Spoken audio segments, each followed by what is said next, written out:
সবাইকে স্বাগতম ওয়েবে আমার নতুন ক্লাসে। আজকে আমরা দেখাবো ওয়েবে কিভাবে আমরা কাস্টমার অ্যাড করতে পারি। ঠিক আছে, তো ফার্স্টে আমরা ওয়েব অ্যাপসে চলে যাচ্ছি। ওইখান থেকে আমি দেখাবো কিভাবে আমরা একটা কাস্টমারকে অ্যাড করতে পারি।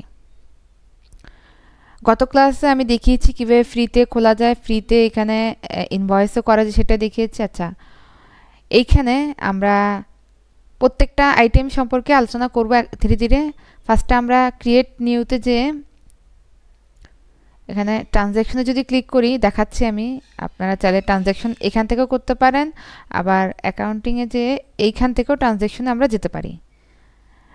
আচ্ছা, আমরা ট্রানজ্যাকশন করব না, আজকে করব হচ্ছে অ্যাড এ কাস্টমার। আচ্ছা, এইখানে অপশনের মধ্যে estimate, invoice, recurring invoice, bill, customer, vendor, product of service সব দেওয়া আছে। ঠিক আছে, তো আমরা কাস্টমার কীভাবে অ্যাড করে সেজন্য নিউ কাস্টমারে যাব। ধরলাম আমাদের কাস্টমারের নাম হচ্ছে রহমান। ঠিক আছে,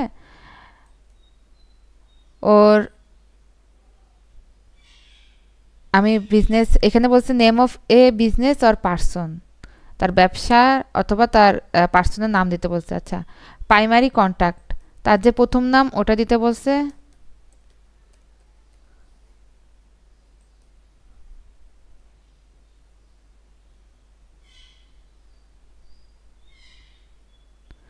রহমান খন্দকার। ইমেল থাকলে অবশ্যই ইমেল দিবেন, rahman@gmail.com।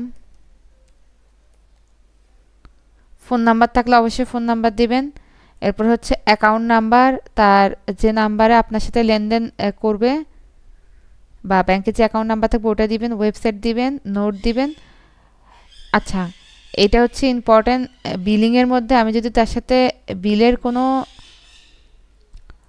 কাজ করি তখন আমি কোন কোন মুদ্রার মাধ্যমে আমি তার সাথে বিনিময় করব, মানে এখানে কোন টাকাটা আমি তাকে দিব। টাকা হলে টাকা, আর এখানে যেটা দেওয়া আছে সেটা দিয়ে আমি কি করব, আমি যদি ইউনাইটেড স্টেট ডলার দিই তাহলে ডলার, কানাডিয়ান ডলার হলে ডলার, ইউএ দিরহাম হলে দিরহাম, এখান থেকে যেটা একটা চুজ করে নিয়ে দেব। তা কোন ঠিকানায় পাঠাবো এগুলো দেব। তারপর হচ্ছে শিপিং করলে কিভাবে দেব, এগুলো সবগুলো দিয়ে সেভ করলে আমার একটা সেভ থাকবে।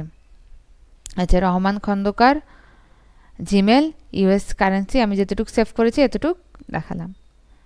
আমার একটা কাস্টমারের ঠিকানা এখানে অ্যাড হয়ে গেল। আচ্ছা, আমি যদি আবার নতুন করে কোনো কিছু অ্যাড করতে যাই, এখানে এডিট কাস্টমারে যে আমার যা ফিল আপ হয়েছে যদি কোনো কিছু ভুল মনে হয় ঠিক করতে চাইলে ঠিক করতে পারবো, আর কোনো কিছু বাদ পড়লে ওটাও অ্যাড করতে পারবো, এখানে সেভ থাকবে। ঠিক আছে, তাহলে আজ এই পর্যন্তই। কিভাবে একটা ওয়েবে একটা কাস্টমারকে অ্যাড করতে যায় এটা দেখালাম।